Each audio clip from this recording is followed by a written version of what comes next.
Whoever started talking about cities as playgrounds was definitely thinking about New York City. Never thrown a flying disc across rooftops before, but my neighbor and I used to talk to each other at night using flashlights and Morse code. A bodega franchise is copying another bodega's mascot, who is a cat dressed like me. Only in New York, baby. Guess Teo must be doing pretty well if he has his own copycats now.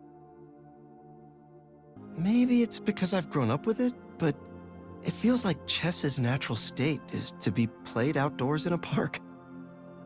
We gotta have the best outdoor chess talent in the world, right? Or at least we got the most. Reminds me of when I fought the vulture and someone tried to use his broken-off wings to fly to Long Island. This is much safer. I mean, I get it. Beaches are packed this time of year. This was the first bridge I swung across after I got my powers. All the cars honked. The tourists taking photos yelled at me to get out of their shots. It was nice. I thought this was the coolest bridge when I was growing up. And now that I get to swing across it every week, I know it is. Favorite place to watch basketball, hands down. First time I swung past it on the way home, I ended up perched on a lamppost staring for 2 hours. Dad taught me all about ball right here. We watch a game, play one, then repeat until the sun went down. And one time until it came back up. Well, given all that's happened in the last few years, predicting increasingly wild events only seems sensible. I gotta be honest, none of this sounds that ridiculous. For New York. These people are out here every week dancing in ways that break my brain.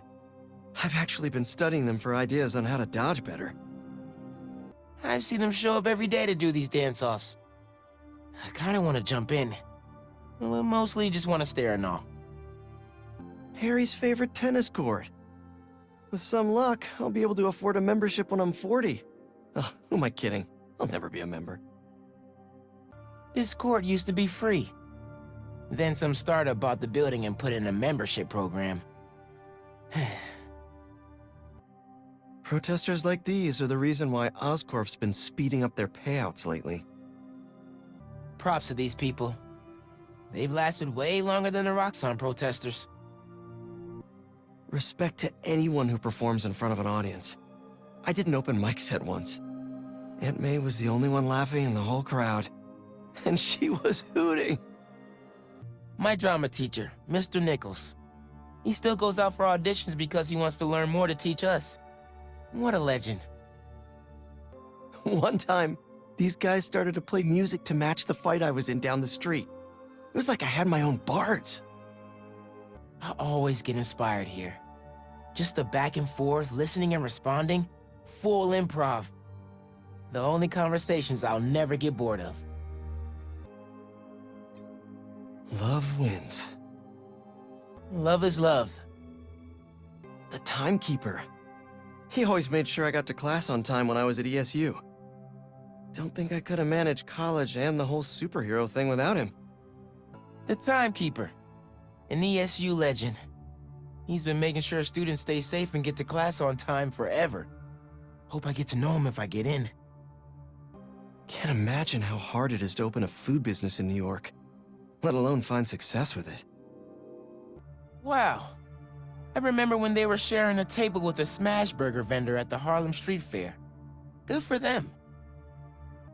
Does any other city have fans like this?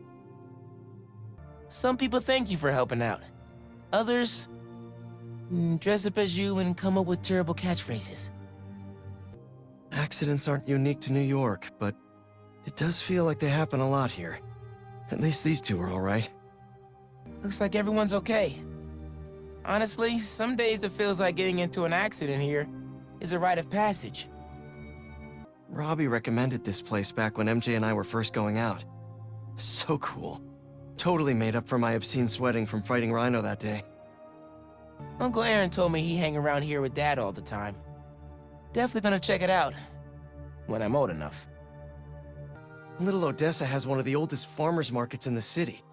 What better place to find a slice of New York life? This is where I saw Spider-Man for the first time. Pete had just saved some people and looked so cool, though not everyone agreed. Uncle Ben taught me baseball here. We watched a game together, then we threw the ball around a few times. I hit him in the ear. I played baseball here one summer with kids from school. We'd run around challenging other teams, talking ourselves up, but we lost every game. I tried to enter a hot dog eating competition with this guy last year, but the crowd booed me out after I asked for ketchup. Finn and I did a food competition with this guy once. Chicken nuggets. Both of us threw up. But he got the crowd to give us a standing ovation. If this city doesn't have the thing you want, you're probably not looking hard enough. Dad swore by this place.